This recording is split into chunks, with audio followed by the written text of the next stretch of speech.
सरोज स्वतःचं थोबाड स्वतःच्या हाताने कुटून घेत असते. स्वतःला आता ती मारत असते. तिला अद्वैतचं हे वागणं अजिबात पटत नसतं. अद्वैत सरोजला थांबवण्याचा प्रयत्न करत असतो, परंतु सरोज मात्र आता रडकुंडी आलेली असते. सरोज म्हणत असते की अद्वैत, मला अजिबात पटलेलं नाहीये तुझं हे वागणं. तर मित्रांनो, नेमकं काय झालंय, सरोज असं का बरं वागू राहिली, हे जर तुम्हाला जाणून घ्यायचं असेल तर हा व्हिडिओ शेवटपर्यंत नक्की बघा. तर मित्रांनो, आता मालिकेमध्ये अद्वैत व कलाचं दोघांचंही भांडण झालेलं असतं. नारळाच्या वड्या बनवण्यावरून आता अद्वैत आणि कलामध्ये वाद सुरू असतात. अद्वैतचं म्हणणं असतं की तू या देवी आईच्या उत्सवामध्ये कोणत्याही प्रकारे सहभागी व्हायचं नाहीये आणि त्यासाठी तू कोणत्याही प्रकारची मदत देखील करायची नाहीये. सगळं जे काही आहे ते मी स्वतः करेल आणि आमचं आम्ही बघून घेऊ, असं त्याचं म्हणणं असतं. परंतु आबांनी देवी आईचा प्रसाद बनवण्याची जिम्मेदारी ही आता कलावरती सोपवलेली असते. म्हणूनच अद्वैत म्हणत असतो की जे काही आहे ते तू मला सांग, मी माझ्या पद्धतीने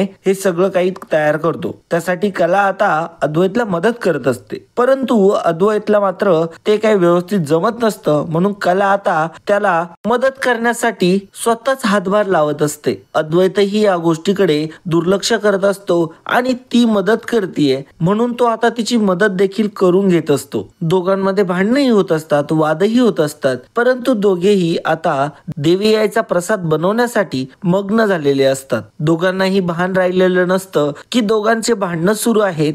ज्या गोष्टीवरून ते भांडत होते तीच गोष्ट ते विसरून गेलेले असतात आणि मग दोघेही एक जीवाने एकत्र येत आता देवी आईचा महाप्रसाद ते दोघेही बनवत असतात. वड्यांचं काम सुरूच असतं. त्याच वेळेस अद्वैत आणि कला हे दोघेही खूपच जवळ आलेले असतात. प्रसाद बनवत असताना गरम असलेलं प्रसादाचं सारण हे अद्वैतच्या हातावरती सांडतं आणि अद्वैतला आता चटका बसलेला असतो. कला त्याच्या हातावरती ते पुसत असते आणि मग त्याला बरंही वाटत असतं. कला ज्या पद्धतीने काळजी घेत असते त्या गोष्टीचा विचार अद्वैत करत असतो. अद्वैत मनातच म्हणत असतो की ही खडूस, आगाऊ, खरे ही इतकी कशी प्रेमळ असू शकते, असा प्रश्न अद्वैतला पडलेला असतो. अद्वैत आता कलाला म्हणतो, खरे तुझे हे नाटक मला समजत नाही, असं अजिबात समजू नको. तुझं हे खोटं ढोंग माझ्या चांगलंच लक्षात आलंय आणि तुझ्या या ढोंगाचा माझ्यावरती कोणताही परिणाम होणार नाहीये, त्यामुळे तू हे नाटक बंद कर. तेव्हा कला म्हणत असते की मी ढोंग वगैरे काही करत नाही बरं का अद्वैत, मी फक्त आणि फक्त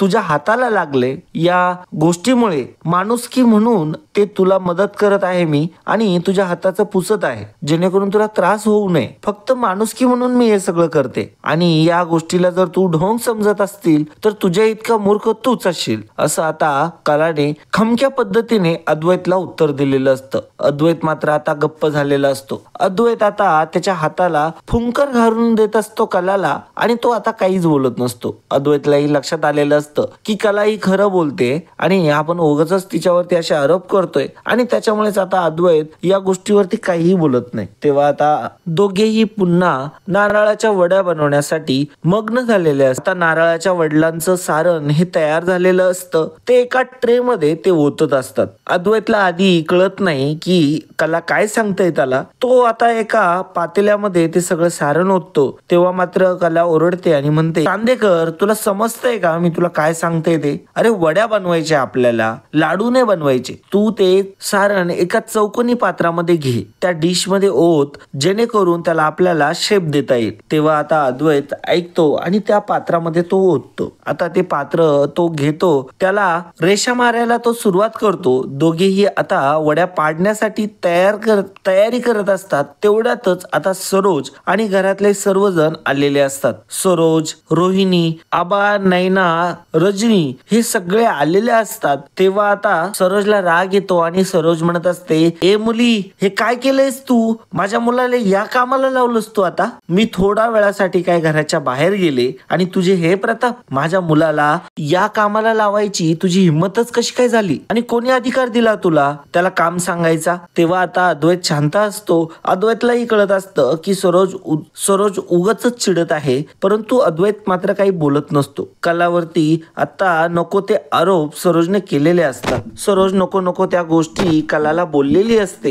कला मात्र आता डोक्याला हात लावून घेते. कला आता सर्वांना समजून सांगण्याचा प्रयत्न करत असते की मी नाही केलंय हे, मी त्याला काम वगैरे काही सांगितलं नाहीये, त्याने स्वतःच मला मदत करायला तो आलेला आहे आणि त्याच्या इच्छेप्रमाणे ही गोष्ट घडते. मी कोणत्याही प्रकारचा हस्तक्षेप केलेला नाहीये असं सांगण्याचा प्रयत्न करत असते कला. परंतु कलाला कोणी बोलून देईल तर ना, कलाचं म्हणणंच मांडून देत नसते सरोज. आबा येतात. आबा म्हणतात, अरे वा कला, अद्वैत, तुम्ही दोघांनी जोडीने प्रसाद बनवला. खरंच देवी आईला खूपच आवडेल आजचा प्रसाद. अरे वा वा वा, मला कलाच्या हातचा प्रसाद हवा होता. तुम्ही जोडीने मिळून तो प्रसाद बनवलाय. परंतु सरोज म्हणत असते की माझ्या मुलाला तू कामाला लावलंच कसं कला? तुला कोणी आदेश दिले? तुला कोणी अधिकार दिला? असं आता सरोज बोलत असते. सरोज खूपच तापत असते आता कलावरती. कला आता सांगायला सुरुवात करते. 1 मिनिट सरोज मॅडम, तुम्ही सगळी स्थिती काय आहे हे जाणून न घेताच बोलताय. खरं तर तुमचा हा स्वभावच आहे की तुम्हाला जे दिसतं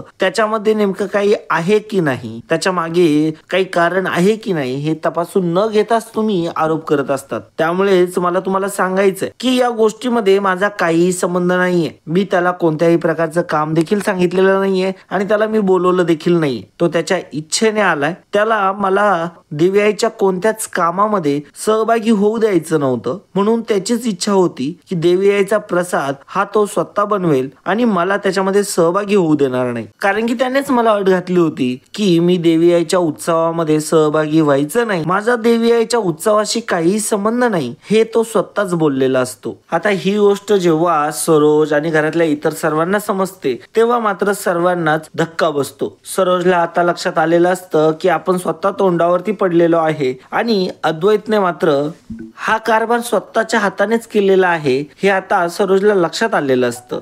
सरोज आता अद्वैतकडे बघत असते. अद्वैतही काहीही बोलत नसतो. आता सरोज अद्वैतला विचारते की अद्वैत, कला जे बोलतेय, खरे जे बोलतीये हे खरं आहे का? तेव्हा अद्वैत सांगायला सुरुवात करतो, हो आई, मीच तिला बोललो होतो की मी स्वतः प्रसाद बनवेल. तू फक्त मला मार्गदर्शन कर कशा प्रकारे नारळाच्या वड्या बनवायच्या, आणि म्हणूनच मी स्वतःच्या हाताने त्या नारळाच्या वड्या बनवल्यात. तिने फक्त याच्यामध्ये माझं मार्गदर्शन केलंय. तेव्हा आबा म्हणत असतात की अरे वा, ही गोष्ट तर चांगलीच आहे. परंतु अरे अद्वैता, तू का बरं तिला इन्व्हॉल्व होऊन देत नाही या सगळ्या गोष्टींमध्ये? अरे देवी आईच्या उत्सवात कलाशिवाय काहीच गोडी नाही. मी तुला किती वेळा समजून सांगितलं. मागच्या वेळेस देखील तू कलाशी असं वागला तर काय झालं तुला माहितीये ना? आपल्या पेढीला आग लागली होती आणि ज्या पद्धतीने तू लगेचच तिला घरात आणलं त्यानंतर दैविकरित्या आपल्या पेढीची आग विझली गेली आणि कोणतंही नुकसान झालं नाही. मी तुला सांगितलं ना, कलाच्या रूपाने आपल्या घरामध्ये लक्ष्मीचा वास आहे. तू त्या लक्ष्मीला दुखावू नको. आता आबांचे हे बोलणं ऐकून आता अद्वैत मात्र छिन्न विछिन्न झालेला असतो. अद्वैत विचार करत असतो की आबा एवढ्या बारीक गोष्टीवरती सुद्धा लक्ष ठेवताय. आता आपल्याला नीटच वागायला पाहिजे, कारण की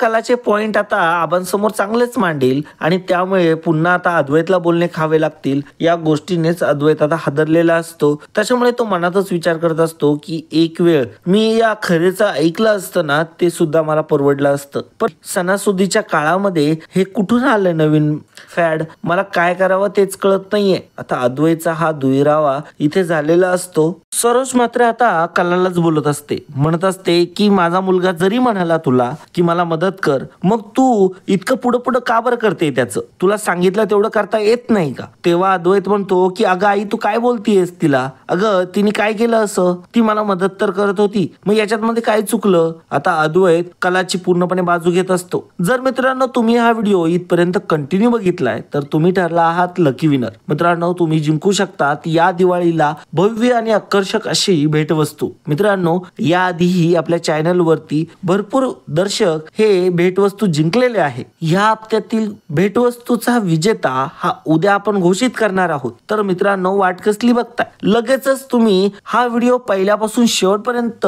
न चुकता बघा आणि कमेंट बॉक्स मध्ये कमेंट करा आणि त्यामध्ये तुमचा आवडतीचा रंग लिहायला मात्र विसरू नका. कारण की या सगळ्या अटी जो दर्शक पार करेल तोच व्यक्ती पात्र ठरणार आहे या स्पर्धेमध्ये आणि जिंकण्याचा मौका मिळणार आहे त्या व्यक्तीला भव्य आणि आकर्षक अशी भेटवस्तू. तर मित्रांनो, वाट कसली बघताय? लगेचच जाऊन खाली कमेंट करा आणि हा व्हिडिओ पहिल्यापासून शेवटपर्यंत बघायला मात्र विसरू नका. व्हिडिओला लाईक करा आणि चॅनलला सबस्क्राईब देखील करा, जेणेकरून तुम्हाला पुढच्या व्हिडिओचे अपडेट्स वेळेवरती मिळतील आणि विजेत्याची माहिती देखील. तर मित्रांनो, आपण आता आपल्या व्हिडिओला पुढे कंटिन्यू करूया. कला विरुद्ध आता सरोज खूपच तापलेली असते. तिला आता कलाचा खूपच राग येत असतो. कलाचं वागणं, कलाचं बोलणं हे आता सरोजला सहन होत नसतं. सरोज आता कलावरती खूपच ओरडत असते. तेव्हा अद्वैत आता कलाची बाजू घेत म्हणत असतो की अगं आई, असं का बरं बोलून राहिली तू? अगं ती मला मदत तर करत होती, इतकं काय झालं त्यात? आता तू उगाचच तिला बोलू नको. मला मान्य आहे खरे स्वतःहून स्वतःचं काम करणार होती, परंतु तिच्याच हातातून मी काम हिसकावून घेत माझ्या पद्धतीने काम करायला सुरुवात केली आणि खरंच हे माझं चुकलंय.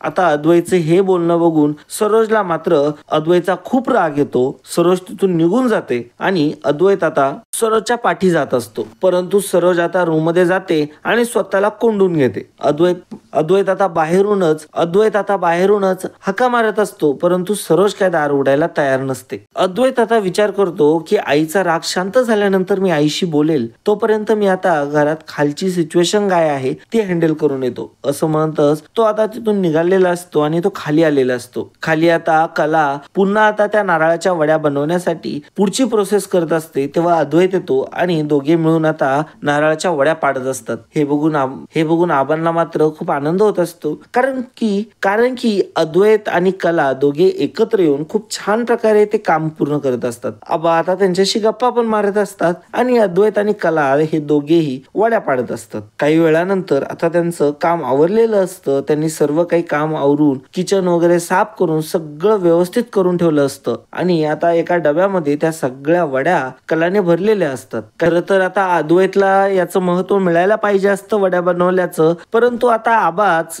कलाचं गुणगान गात असतात. आता अद्वैतचं देखील थोडंफार गुणगान गातात. तेव्हा आता दोघांनीही एकत्र येत नारळाच्या वड्या बनवल्या. या गोष्टीची आता सगळीकडे चर्चा होऊ लागते. देवी आईचा उत्सव आता सुरू झालेला असतो. त्या उत्सवामध्ये आता कलाला देखील आबांनी मान दिलेला असतो आणि हा मान बघूनच सरोजला मात्र खूपच जास्त राग येत असतो. सरोजच्या तळपायाची आग मस्तकाला जाते. या कलाला इतकं का बरं आबा भाव देत आहे या गोष्टीचा विचार आता सरोज करू लागते. सरोजच्या डोक्यामध्ये एक प्लॅन येतो की या देवी आईच्या उत्सवामध्ये कलाला अद्दल घडवायची आणि तिच्या विरुद्ध कट रचायचा, असा विचार सरोज करू लागते. सरोजला आठवतं आबांना देवी आईच्या उत्सवामध्ये कोणतीही कसर नको असते आणि जर ती पडलीच काही कसर तर मात्र आबा रागाने अग्निबंब होतात. गोष्ट आता सरोजला चांगलीच माहिती असते. म्हणून सरोज आता त्या पूजेमध्ये कोणत्या प्रकारे विघ्न आणता येईल यासाठी प्रयत्न करत असते. कलाकडून कशा प्रकारची चूक होईल यासाठी ती आता पुन्हा प्रयत्न करू लागते. सरोज एक प्लॅन करते की कलाला काही करून रूम मध्ये घेऊन जायचं आणि तिला कोंडून टाकायचं, जेणेकरून ती पूजेला वेळेवरती पोहोचणार नाही आणि त्यानंतर आबा मात्र चिडतील आणि कलाला शिक्षा देतील. आता हा प्लॅन सरोजने बनवलेला असतो. सरोज मनातच विचार करत असते की आता बघ कला, मी तुझा कसा बेत बघते ते. आणि मग देवी आईच्या उत्सवासाठी कला खूप छान अशी तयार झालेली असते. तिने सगळं काही मेकअप वगैरे करून ती आता खाली आलेली असते. तिने पहिल्यांदाच देवी आईच्या उत्सवासाठी एवढा नटापटा केलेला असतो. त्यानंतर आता सर्वजण कलाचं कौतुक करत असतात. तिचं दिसणं, तिने केलेल्या गोष्टी, या सगळ्या गोष्टींची चर्चा सर्वत्र सुरू असते. एवढंच नव्हे तर तिथे काही बिझनेसमॅन देखील आलेले असतात. त्यांच्याशी सुद्धा आबा आता तिची ओळख करून देतात. ही गोष्ट बघूनच सरोजला खूप राग येतो. कलाचं खूप कौतुक करत असतात ते सगळे बिझनेसमॅन, कारण की त्या बिझनेसमॅनला हेही कळलेलं असतं की 1 ग्राम सोन्याची जी स्कीम आहे त्याच्यामध्ये अद्वैतची बायको म्हणजेच कला हिचीच ती आयडिया आहे आणि तिनेच त्या डिझाईन तयार केल्यात याची सगळ्यांनाच आता माहिती झालेली असते. सर्वत्र आता ही गोष्ट पसरलेली असते. त्यामुळे कलाचं सर्वजण कौतुकच करत असतात. कलाला आता रूम मध्ये कोंडण्याचा पुरेपूर प्लॅन सरोजने रचलेला असतो. कला ज्यावेळी खाली पाहुण्यांशी बोलत असते त्यावेळी सरोज देखील खाली आलेली असते. सरोजला सर्वजणच थोडे इग्नोर करत असतात. या गोष्टीचा अजूनच सरोजला राग येत असतो. तिच्याशी बोलण्यासाठी कोणीही पुढे येत नसतं होऊन, कारण की आता सर्वजण कलाशी बोलण्यामध्येच व्यस्त झालेले असतात. सरोज आता मुद्दामच कलाच्या साडीवरती ज्यूसचा ग्लास सांडवते. त्यामुळे आता सरोजला चांगला मोका मिळालेला असतो. कारण की कलाची साडीवरती सगळा ज्यूस सांडलेला असतो असतो आणि कला ती साडी बदलवण्यासाठी रूम मध्ये जाणार असते. त्यामुळेच आता कला रूम मध्ये निघालेली असते. सरोज तिच्या पाठी मागे तिकडे जायला निघालेली असते. सरोज आता कलाला रूम मध्ये कोंडूनच घेते आणि आता त्या रूमला पूर्णपणे लॉक करून घेते. ती बाहेरून तिने आता कडी लावलेली असते. कला आता मात्र रूम मध्येच असते. तिने आता साडी पण बदलवलेली असते. उघडायचा प्रयत्न करते तर दरवाजा उघडत नसतो. मग तिच्या लक्षात आलेलं असतं हे कारस्थान फक्त आणि फक्त दोनच व्यक्ती करू शकतात, एक म्हणजे अद्वैत आणि दुसरी म्हणजे सरोज. आता खूप आनंदी होते आणि आनंदी होतच ती खाली येते. सर्व पाहुण्यांना ती भेटायला लागते. आता कला कुठे असं सतत चालू असतं. परंतु आता या सगळ्या गोष्टीवरती अद्वैतचं बारीक लक्ष असतं. अद्वैतला लक्षात आलेलं असतं की सरोजनेच हे सगळं काही प्रकार केलाय आणि सरोजनेच कलाला कोंडलेलं आहे. म्हणून तो रूम मध्ये जातो आणि कलाला मोकळं करून देतो. आणि मग कलाचं आवरलेलं देखील असतं आणि कलाला त्याने कळून देखील दिलेलं नसतं की तिला कोंडून घेतलेलं आहे सरोज मॅडमने. परंतु आता कलाला ऑलरेडी माहितीच असतं की तिला कोंडलेलं आहे आणि तिला याचा डाऊट देखील असतो की हे एकतर सरोज करू शकते किंवा अद्वैत करू शकतो. परंतु आता अद्वैतने सोडलेलं असतं त्याच्यामुळे कलाचा डाऊट पूर्णपणे क्लिअर असतो की तिला जे कोंडलंय ते फक्त आणि फक्त. सर्व उत्सव आता व्यवस्थित पार पडत असतो. देवी आईचा उत्सव देखील पार पडलेला असतो. घरामध्ये सगळं आनंदाचं वातावरण असतं सर्वत्रीकडे. आता आबा देखील खूप खुश असतात आणि सगळा कार्यक्रम आता आवरलेला असतो. कार्यक्रम झाल्यानंतर आता सरोजचा डाव पूर्णपणे फुका गेलेला असतो. सरोजला या गोष्टीचं फारच वाईट वाटत असतं. कला आता घरामध्ये खूपच आनंदाने वावरत असते तेव्हा सरोज मात्र तिला थांबवते आणि तिला खूप काही बोलायला सुरुवात करते. सरोज तिला म्हणत असते, काय ग तुला काय वाटलं? तू या उत्सवामध्ये एवढं सगळं आनंदाने केलं याचा अर्थ असा नाही की तुला सून म्हणून आम्ही स्वीकारलंय. खरं तर तुझी लायकी नाही या घरात राहण्याची, परंतु तुला तो जो काही संधी मिळते ना ते एक उपकार समज. तुला इथे एक संधी मिळाली या सगळ्या गोष्टी करण्याची. हा तुझा एक फक्त निव्वळ एक तुझ्यावरती केलेला आम्ही उपकार आहे. तेव्हा आबा म्हणतात की काय बोलतेय सरोज, अगं नीट बोल, विचार करून बोल. तेव्हा मात्र सरोज काय ऐकायला तयारच नसते. सरोजने एकच लत लावलेली असते. तेव्हा आता अद्वैत येतो आणि म्हणतो की मामा मला असं वाटतंय की याच्यामध्ये चूक तुझी आहे. खरं तर मला आता ती गोष्ट बाहेर काढायची नव्हती, परंतु आता मी जे काही बघितलं ते तुम्हाला सगळ्यांना सांगतो. मग अद्वैत आता जे काही त्याने बघितलेलं असतं ते सर्व काही आता अद्वैतने त्यांना सांगितलेलं असतं. कलावरती सरोज खूप काही घाणेरडे आरोप करत असते. कलाचा हेतू इथून पैसे चोरी करून नेण्याचा आहे किंवा हिला इथून पैसे लुबाडायचे आहेत असा देखील आरोप आता सरोजने केलेला असतो. कलावरती बिनबुडाचे आरोप सरोज कंटिन्यू करत असते. तेव्हा आता अद्वैत मध्ये येतो आणि म्हणतो की आई बस झालं बस. मला माहिती आहे कलाची काही चूक नाहीये तरी देखील तू तिला बोलतेय आणि त्याचे पुरावे देखील माझ्याकडेच आहे. आता अद्वैत कलाच्या बाजूने खूप बोलायला लागलेला असतो. त्याला ऍक्च्युली काम करत असतानाच कलावरती काही गोष्टी जाणवलेल्या असतात. त्याला काही प्रेमाच्या भावनांची चाहूल लागलेली असते. अद्वैत आता सरोजचा मागचा पुढचा विचार करत नाही आणि तो आता पूर्णपणे सरोजला फोकारायला लागतो. सरोजला तो खूप बोलतो इतकं बोलतो की आतापर्यंतचे जे नियम पाडलेले असतात, आतापर्यंत जे काही नियम पाडलेले असतात कलासाठी ते देखील तो आता काढायला लावतो आणि कलाला घरामध्ये हक्काचं स्थान मिळवून देण्याचा तो प्रयत्न करत असतो. यावेळेस तो कोणत्याही प्रकारचं नाटक किंवा ढोंग करत नसतो. हे त्याच्या मनातून असतं याची जाणीव देखील आता सरोजला झालेली असते. सरोज आता डायरेक्टली रडायला लागते. ती पुन्हा आता तिच्या रूम मध्ये निघून जाते आणि ती आता खूप जास्त रडत असते. रोहिणी देखील तिच्या पाठीमागे आलेली असते. रोहिणी आता सरोजला म्हणत असते की बघितलं तुझा मुलगा तुझ्याशी कसा वागला. अगं लवकर तू आता या गोष्टीला नीट काहीतरी वळण दे, नाहीतर तुझी हालत आता काही खरं नाही बाई. आता तू मात्र तुझं काहीच वचक राहणार नाही घरामध्ये आणि तुला कोणी विचारणार देखील नाही. तसंही कार्यक्रमात काय झालं आम्ही चांगलंच बघितलं. त्या कलाला सगळेजण भाव देत होते. तुझं आता काही खरं नाही. तू आता फक्त आणि फक्त भांडे घासायच्या कामाची उरणार आहे आणि तुला कोणतंही महत्व आणि स्थान नाही राहणार आहे. कोणताही निर्णय तुला विचारून घेणार नाही कोणी. आणि आता ते सगळं कला खरे करणार आणि आता या घराची नवी मालकीन कला खरे बनणार आहे. हे मात्र काळ्या दगडावरली रेष आहे. आता आबा बघ कशा लगेच तुझ्याकडची सगळी जबाबदारी आता कलाकडे देतील आणि मग आता कलाच या घराची नवी मालकीण बनेल असं आता मी भाकीत करते असं समज वाटलंच तर. आणि असं म्हणूनच आता सरोजला मात्र प्रचंड राग आलेला असतो. सरोज आता पूर्ण रागामध्ये असते. तिला खूपच तीव्रता आलेली असते रागाची. आणि तेवढ्यातच अद्वैत तिथे येतो. अद्वैत म्हणत असतो की आई. तेव्हा मात्र सरोज म्हणते की अद्वैत मला तुझा एकही शब्द ऐकून घ्यायचा नाहीये. तुझं काय चाललंय रे. रे, त्या मुलीच्या मागे इतका इतका इतका पागल कस काय झालायस तू? अरे ती मुलगी काय आहे, आपण काय आहोत,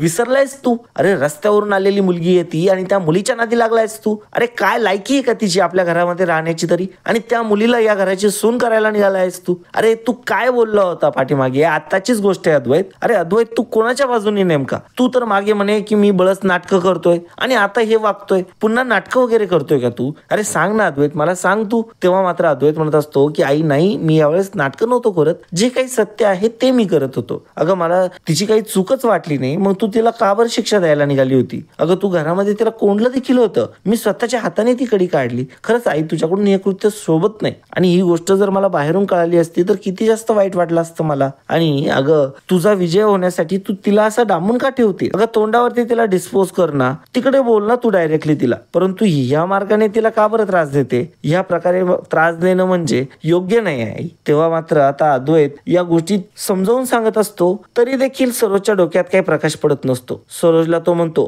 आई एक गोष्ट लक्षात ठेव, जर तू नीट वागणार नशील तर मी देखील तुझ्याशी काही बोलणार नाही. असं म्हणताच आता सरोज रडायलाच लागते आणि स्वतःचं तोंड जोडून घेत असते. ती काही थांबायला तयार नसते. अद्वैत तिला थांबवण्याचा प्रयत्न करत असतो, तरी देखील आता सरोज आता स्वतःचं तोंड जोडून घेत असते. अद्वैत तिला थांबण्याचा प्रयत्न करत असतो, परंतु सरोज काही थांबायला तयारच नसते. सरोज म्हणत असते की नाही, मला जगायचंच नाही आता, माझं असं स्थान कमी झालेलं मी सहनच करू शकत नाही. घरामध्ये माझी काहीच लायकी उरलेली नाहीये आणि घरामध्ये मला कोणतं स्थान देखील राहिलं नाहीये. आणि अद्वैत, त्या मुलीची तू बाजू घ्यायला लागलाय ना, घे तू तिचीच बाजू घे, तुला तुझ्या आईचं काही घेणं देणं नाहीये ना, ठीक आहे. आणि मग ती स्वतःचं थोबाड आता फोडून घेत असते स्वतःच्या हाताने. अद्वैत तिला थांबवण्याचा प्रयत्न देखील करतो, परंतु तरी देखील ती काय थांबायला तयार नसते. आता या दोघांचा आवाज ऐकून तिथे आबा देखील आलेले असतात, रोहिणी देखील आलेली असते आणि कला देखील आलेली असते. रोहिणी मात्र आल्या आल्या म्हणत असते की सरोज वहिनी, अगं हे काय करतेस तू? तेव्हा मात्र आता सर्वजण तिथे येतात आणि सर्व मात्र तोंडाला हातच लावून घेतात, कारण की सरोज आता स्वतःचा तोबाड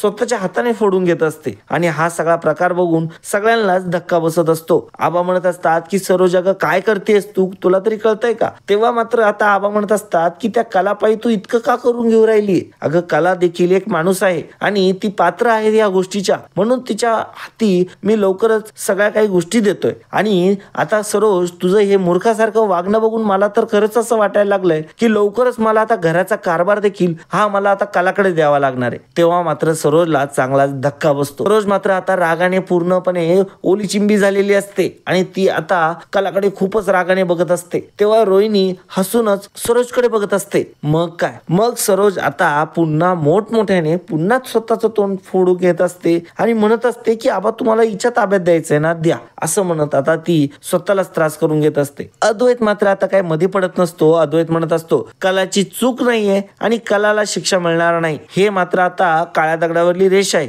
कारण की मी स्वतः बघितलं आणि हे सगळं जे काही झालं त्याच्यामध्ये माझा देखील तेवढाच वाटा आहे. त्यामुळे आता कलाला कोणत्याही प्रकारची शिक्षा होणार नाही, असं आता अद्वैतने स्पष्टपणे सांगितलेलं असतं. तर मित्रांनो, अद्वैतने आता कलाची खमकी बाजू घेतलेली असते. सरोजने एवढं तोंड फोडून देखील अद्वैत मात्र आता कलाचा साथीदार बनलेला असतो आणि कलाची मात्र त्याने पुरेपूर मदत केलेली असते आणि सर्व गोष्टींमध्ये आता तो कलाला सपोर्ट करत असतो. तर मित्रांनो, तुम्हाला काय वाटतंय पुढे नेमकं काय होईल? तुमचं मनोगत तुम्ही कमेंट बॉक्स मध्ये द्या. आणि मित्रांनो, या स्पर्धेमध्ये जर तुम्हाला सहभागी व्हायचं असेल तर घालून दिलेल्या अटी तुम्हाला पूर्ण कराव्या लागतील. ते म्हणजे अशा आहेत की हा व्हिडिओ पहिल्यापासून शेवटपर्यंत बघायचा आहे, व्हिडिओला लाईक करायचंय, चॅनलला सबस्क्राईब करायचंय आणि सर्वात महत्त्वाचं म्हणजे कमेंट बॉक्स मध्ये तुमचा आवडता रंग आणि तुमचं मनोगत लिहायला मात्र विसरायचं नाहीये. तर मित्रांनो, अजिबात वेळ घालवू नका. स्पर्धक हे फार कमी आहेत आणि जिंकण्याचा मौका हा खूप जास्त आहे. तर लगेचच कमेंट करा आणि मिळवा मौका आकर्षक भेटवस्तू जिंकण्याचा. तर मित्रांनो, आजच्यासाठी इतकंच. धन्यवाद.